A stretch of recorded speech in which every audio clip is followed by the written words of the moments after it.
Hey guys, we're gonna do a basic oil service on our Badboy Zero Turn today. I'm gonna flip this around, I'm gonna show you what we have, how we do it, and we'll go step by step through the whole process. Check it out and see. All right, here it is. This is our mower. Pretty standard. All these zero turn mowers are, they're pretty much the same. A couple of little different things here and there. Here's your Kawasaki. This is the 730 FS. We have an FX on the other one. Pretty much same engine, different air cleaner. And down there, we're gonna show you how you get to your oil filter, your oil fill, and most importantly, your oil drain. This little hose right here makes your life so much easier. So let's get to it.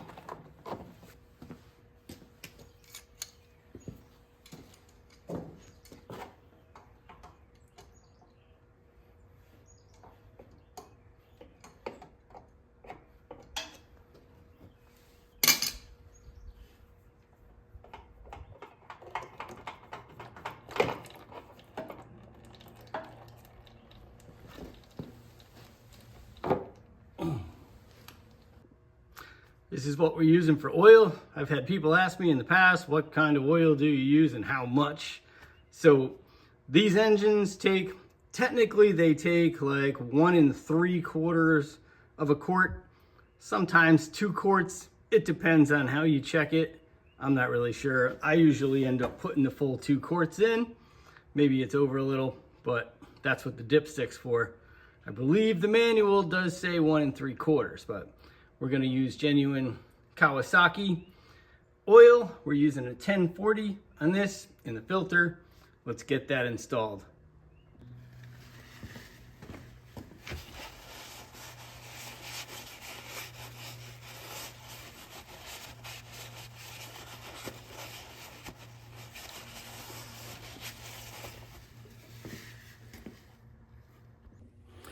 Okay, now we're ready to install our filter.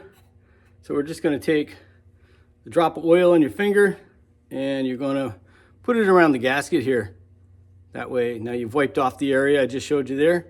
Put this on the gasket and you will be ready to install it back on the machine.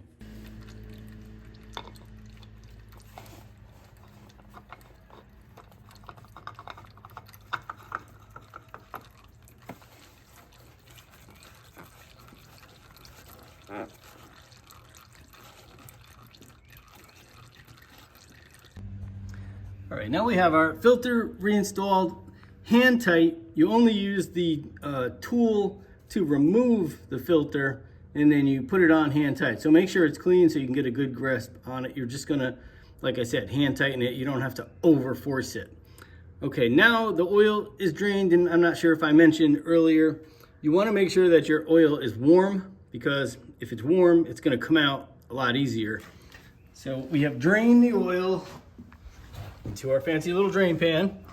Now, I do not leave the drain plug, as you can see it dripping there. I do not leave it underneath the deck. I leave it on top of the deck. It's easier to drain it this way, but then it's easier to keep an eye on it the other way. So that's why I do that. So we'll take our cap, we're gonna put it back on. The reason I say that is because you just never know. You didn't tighten it right. The vibration loosened it all. This way, I just push it back up through here and it lays right up on top of the deck here. It's right in plain sight. It's easy to see. You never know. So let's get that tightened up. This one uses 2 wrenches. It's a 3/4 and a 13/16. I'm gonna put those together. We'll tighten that back up. We have our filter back on. So then we will install the new oil next.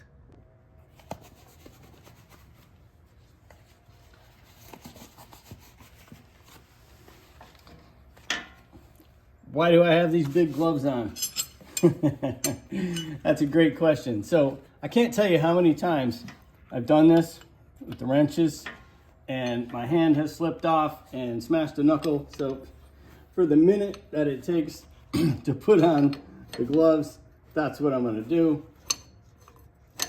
I usually just prop it against the tire, give it a nice snug, and you're good to go.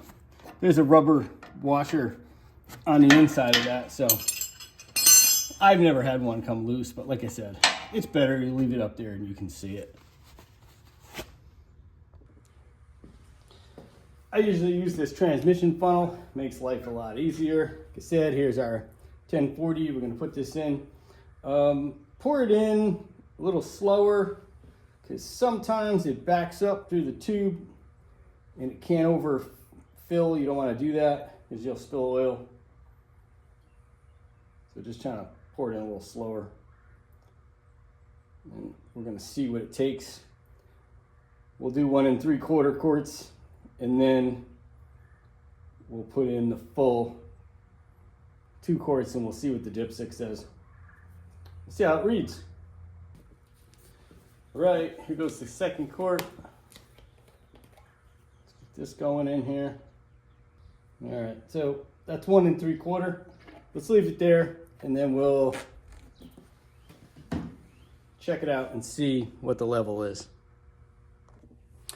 Okay, so now this is for Kawasaki engines. If you look on the dipstick, it's gonna tell you, do not thread in the cap to get the correct oil. I don't know why a lot of these small engines don't put that on there. Kawasaki's really good like that. So Briggs & Stratton, for example, usually you turn the cap down to get it to go for the right reading. These you do not. So when you put the oil in, do not thread it down because that's probably about a good 3/8 half inch difference. And that's a big deal on this dipstick. So this is 1 3/4 quart. Let's check it out. Let's see what it looks like.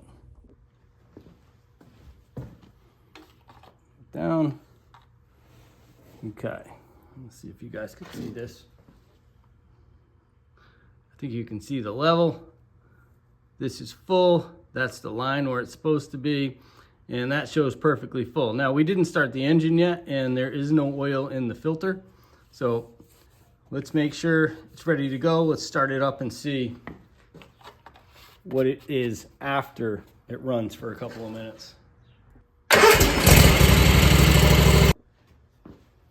All right, we let it run for about a couple of minutes.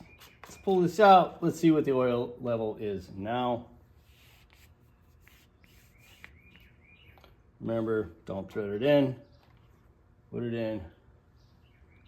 Now, to me, it's showing that it's over here. So that shows a little bit low. So that's usually why I end up putting in 2 full quarts. Sometimes it splashes up and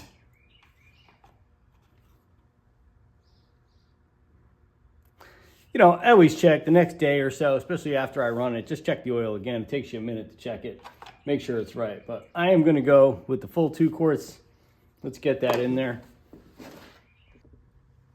All right, now with the 2 quarts, let's check it out again. Put it here, and looks good to me. If you guys could see that, that's perfect. So I put in the 2 quarts. You do what you want, but that's how we do it. And there you have it. That's pretty much how easy it is to change the oil on your machine. You should do it whatever the manufacturer says as far as hours goes. We do it a couple of times a year, so it probably breaks out to be about 50 to 75 hours is how often we do it. You could do it more or less. That's up to you, or go by the manual, whatever it says, depending on the conditions you're using it in. But let's just take one quick check and go over everything step by step so you know that you're not missing anything. All right, so first things first, you're gonna run the engine. It doesn't need to be screaming hot because you don't wanna burn yourself on the oil. But if the oil is warm, it's gonna come out of the engine a lot more thorough, a lot faster. It's a better way to do it. If you do not have one of these rubber extension things on your machine, look in the description. The link will be there for this attachment. I'm not even gonna say the price, but it'll be in our price. It's very affordable, makes your life so much easier. Oil filter right over here. Like I said, make sure you put the oil around that. Make sure everything's clean when you put it back together. Make sure your cap is tight, and this way up here you can see it, so you're not worried about it coming off and you're losing the engine oil. Make sure your filler cap's back on. Make sure your level's good, and that pretty much covers everything for your basic oil change.